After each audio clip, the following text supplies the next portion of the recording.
From Formula Ford to classic touring cars, there are over 100 of them here this weekend at Silverstone, split across myriad classes.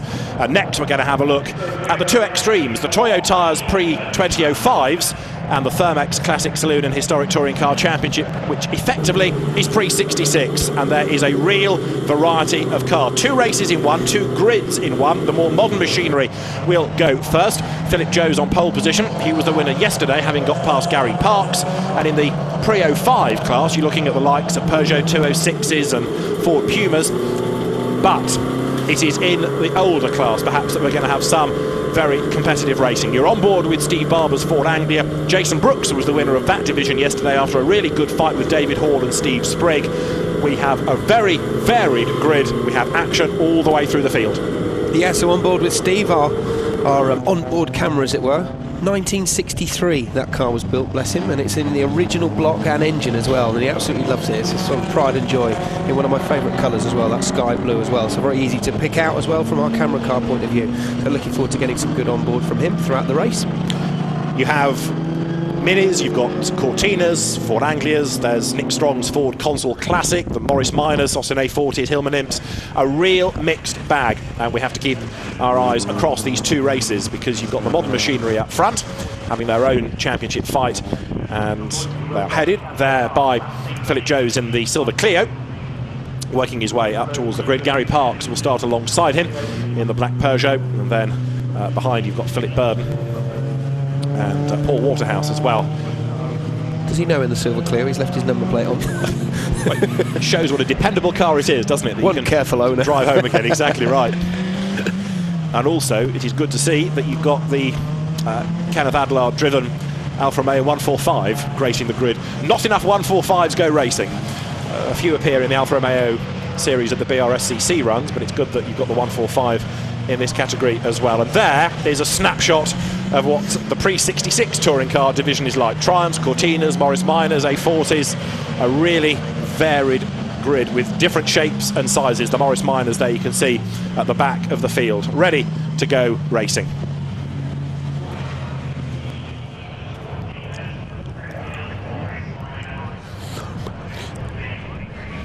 So the grid is formed and we are just about ready to go. 15 minutes of racing in this Thermex Classic Saloon and Historic Touring Car Championship and Toyota pre-2005 Championship as well. The two ends of the Classic Touring Car Racing Club's spectrum.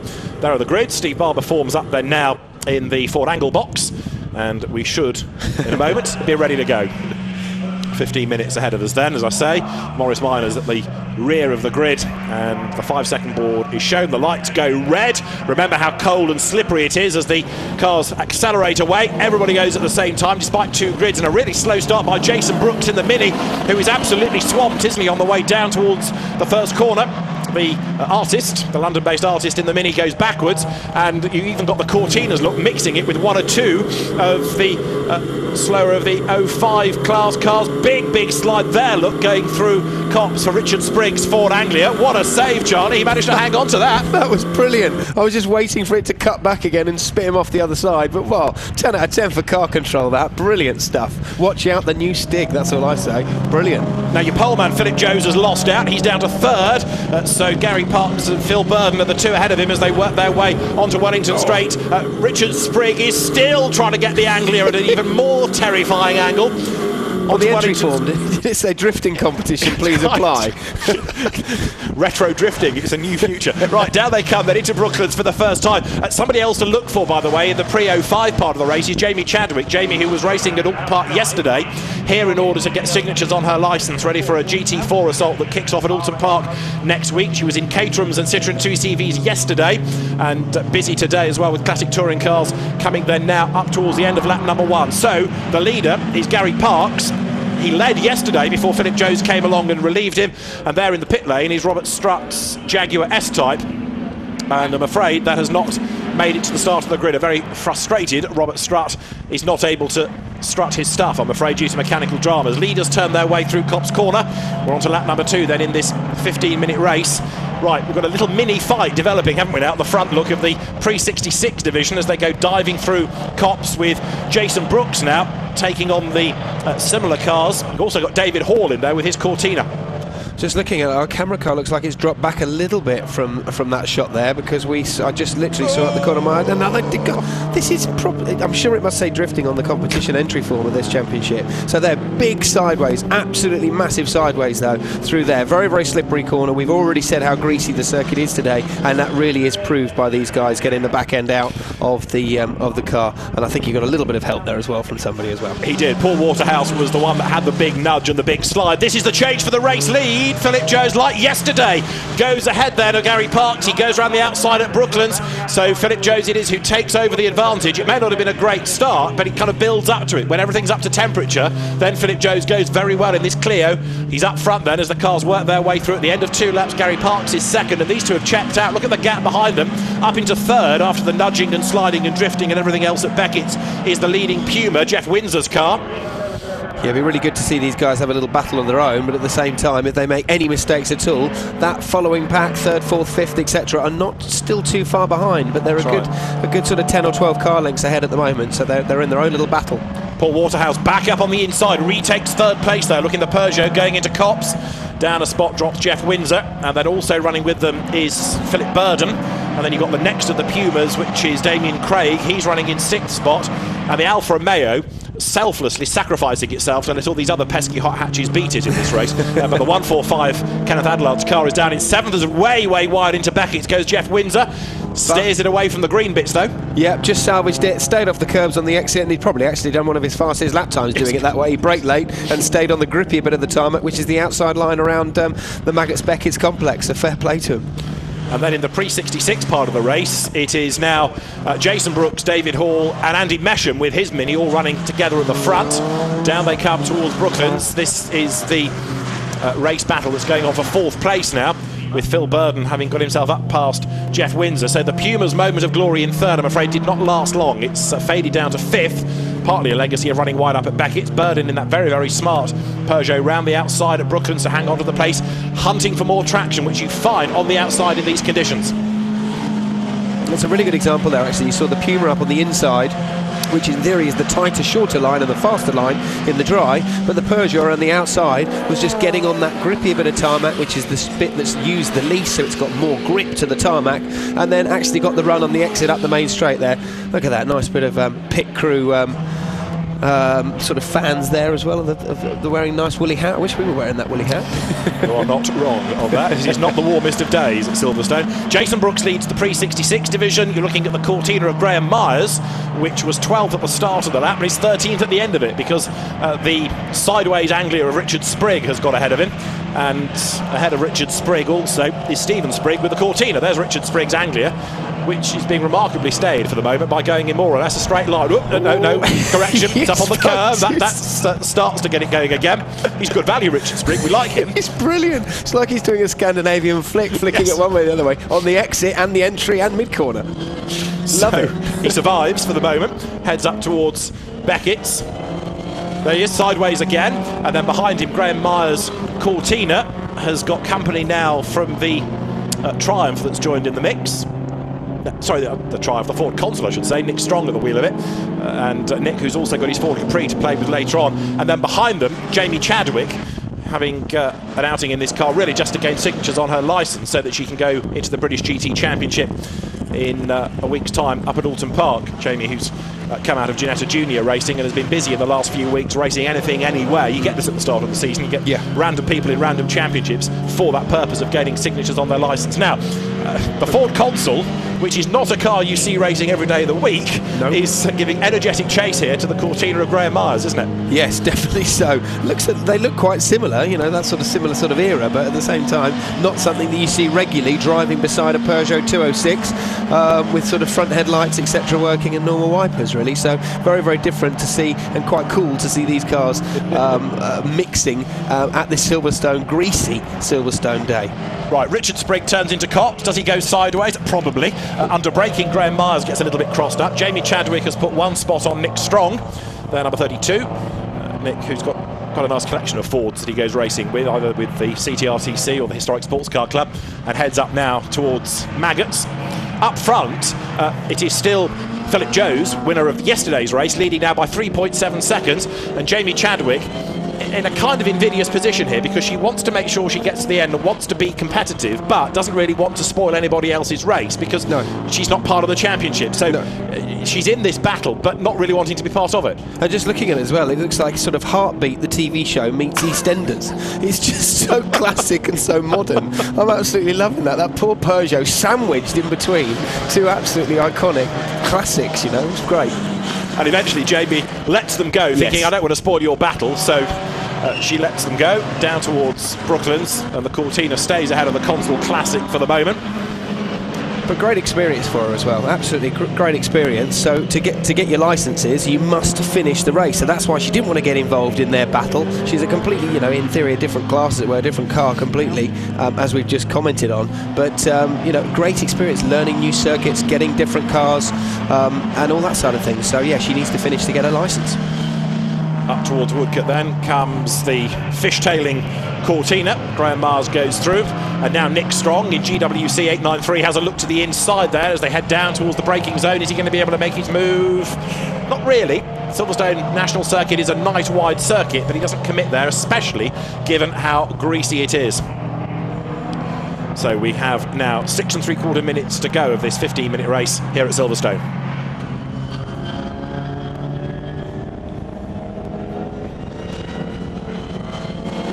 Graham Mars ahead, but Nick Strong now tries to make his move up on the inside here, coming into Beckett's. He's got the line, he's got the room, has he got the place? He understeers just a touch, but Graham Mars eventually gives him enough racing room, so the Ford Consul Classic goes ahead, and Jamie Chadwick thinks, well, now what do I do? Because I've got the pace, you've run out wide, but I really don't want to mix it with you. I want to finish and get my licence signature, and I don't want to spoil your battle. Eventually she backs off. Yeah, we'd get stuck in though, I'm sure, wouldn't you, David? You'd get stuck in, or would you just go, oh, I want to get my licence? I'd be 2 laps behind already, it wouldn't matter to me. Okay, I'll be 3 then. I know my shortfall, yes. So you can see there the difference in circuit as well. You've got the very wet line on the very outer edge where the water is being pushed to the outside edge that's not being used or not being flung up in the air by the rotation of the wheels and the previous Formula Ford race. But now it's getting really greasy. The circuit's getting very, very slippery. And hopefully, if it does continue like this without raining again, we might start to see a dry line throughout the race. But there are constantly changing conditions. The other classes racing later in the day will be looking and checking the circuit and just trying to get other feedback from the drivers to see where the different circuit changes are being. It's just been suggested to me on Twitter that if a modern hot hatch tangles with a pre-66 car, it gets slapped with an ASBO. We'll see if that gets written into the regulations for the future. I like that idea. So we have got 5 more minutes on the clock, and Philip Jones, the overall race leader, has now just put a lap, in fact, on the Ford Anglia of Steve Winter. There he is going through Copse Corner. His advantage now 3.9 seconds. It wasn't that good a start, but having hit the front, there's been no stopping him. No, exactly. He's been well away. No spray to deal with. No, you know, a little battle at the beginning there, a little snapping at the heels from another contender. But he's just got his head down, got focused, and kept a really clean race. Really, no contact whatsoever. And he's also long gone as far as Gary Parks is concerned. And then 3rd and 4th, Paul Waterhouse hangs on to the place ahead of Philip Burden. There they are, and they're still trying to work their way through traffic, and they come across the Steve Barber Anglia look as well as they come then now out of Beckett. Steve Barber gets out of the way, lets them go. And now they head off down towards Brooklands, the two of them running together. Philip Burden heads to the inside line there. Is he going to be able to make the place stick this time? Well, let's see. He's got the line. Is he going to be able to brake late enough? And if Paul Waterhouse can stay alongside him, he'll have the inside for Luffield, but he has to cede the place. Yeah. Burden up the inside. No, Waterhouse keeps on coming. He's just about going to do it, isn't he? Good driving. That stood his ground. Yeah, stood his ground, but we've got the 226 car of Burden around the outside. No, now he's dropped back. But yeah, great move, really good battle between these two, and very, very clean as well. Very easy in these conditions to slip into each other and also to sort of push each other off the track accidentally as well. And Steve Barber in the Anglia in the meantime is having to drive his own race and also keep out of the way of the quicker cars coming through. Even in these conditions, a flying lap is for the modern machinery at 1:22. Change once again for 3rd place because Phil Burden goes through at Copse, but he runs wide. What's that going to do? That's going to lose traction. Front-wheel drive car loses traction. He won't be able to get the full power down of the car, and that green paint that we're seeing there on the exit of Copse and the curbing, as I've said before, I cannot tell you enough, those of you watching at home, how slippery the paint is on these painted curbs. So anywhere off the tarmac, as we can see there, hooks a wheel on the inside there, gets the back end out, saying, right, I'm going to use every bit of road possible, and then lost traction again because it's so slippery. So the Burden car gets the better run out the corner. Meantime, in the Clubman's Register garage, everybody watching on, Clubman's Register event we'll see later on in the day, as meantime, you've got Phil Burden now not only having hung on to that third place, but partly because of the zealotry up at Beckett's by Paul Waterhouse, he's pulled away a bit. Yes, he has pulled away a bit, yeah. I think there was an overzealous move, really, from the inside in the black Peugeot. So we've got 2.5 minutes, give or take, of the race to go, and it does look now as though Philip Jones is on target for a second victory of the weekend in the 05 element of this championship.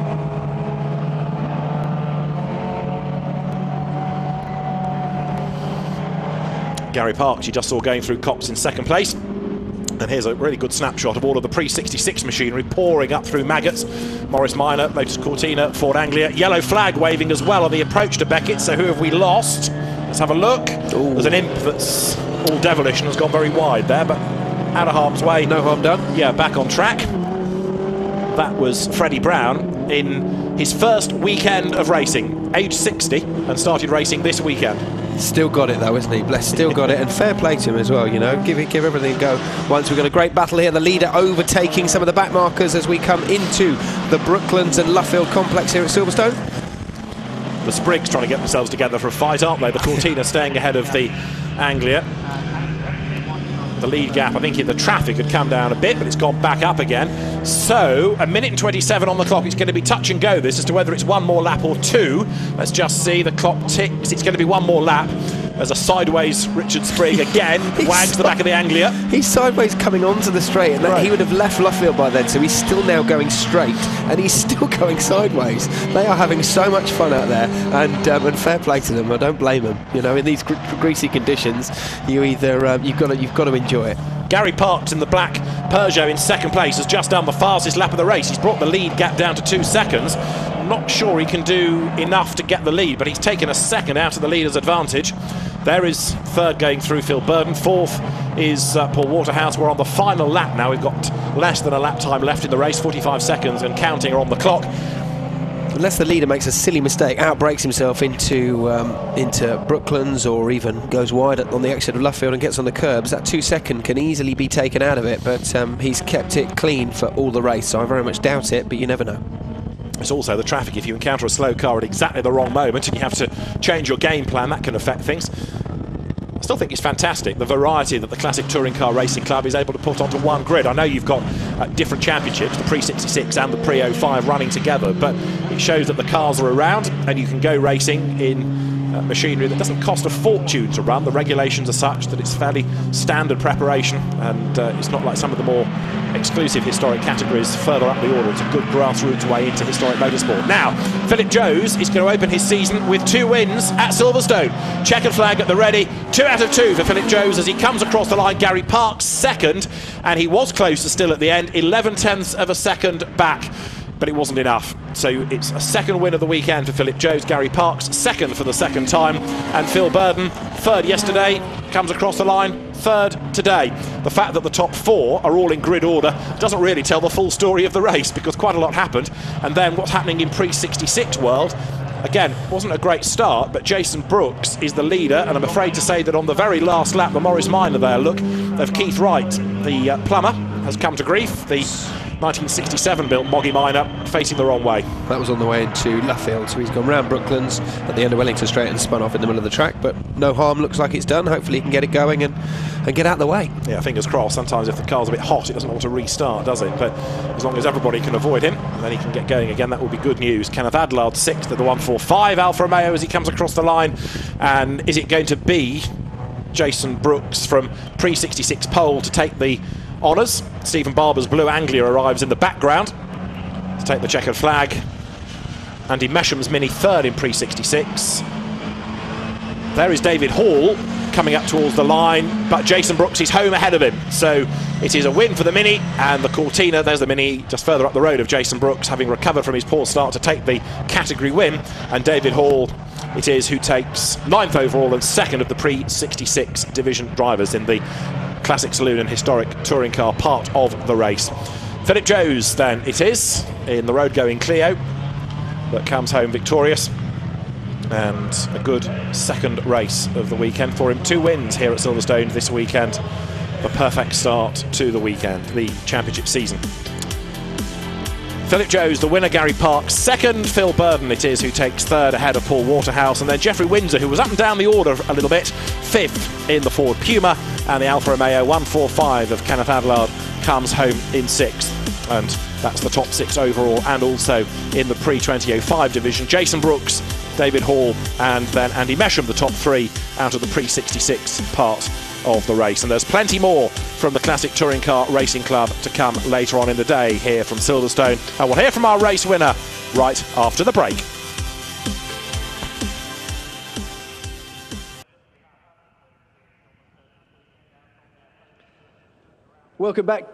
Welcome back to Silverstone, and as you can see, it's time to present the trophies. Philip Jose, the overall winner there, receiving his trophy. Warm congratulations from Tony, the man who runs the whole business.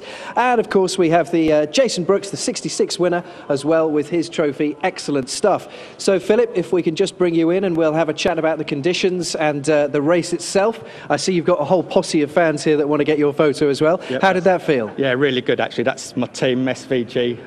Got to really thank them this weekend because they've helped me all the way. Haven't raced here since 1989, and certainly it wasn't wet, so it was all new to me, to be honest.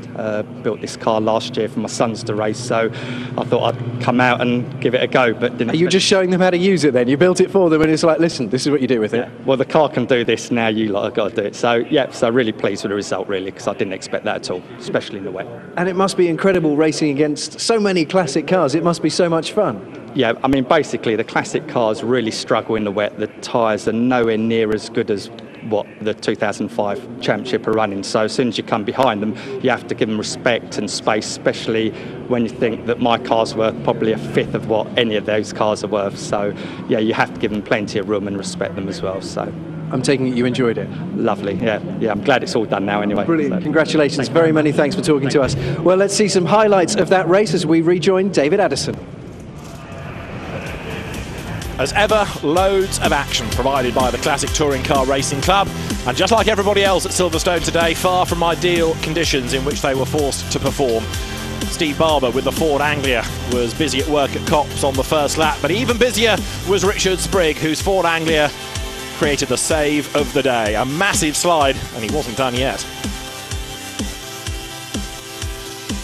Philip Joes didn't make the best of starts, but it wasn't long before he was attacking for the race lead. Paul Waterhouse had one moment and then decided to use the curve to slingshot himself later in the race through the traffic. Steve Barber in the Ford Anglia being the next man that he had to sort out. Philip Joes also worked his way past the blue Anglia, threading his way through the traffic, and depending on where he caught the slower cars, the lead gap was affected accordingly. Philip Burden was busy battling for 3rd with Paul Waterhouse, the two of them almost leaning on each other, touring car style at Brooklands. But some brave stuff by Waterhouse. He stood his ground on the outside line. That was the inside for Luffield. Job done. He got his 3rd place back, but Philip Joes took his 2nd win of the weekend in the pre-2005 class. Jason Brooks likewise in pre-66.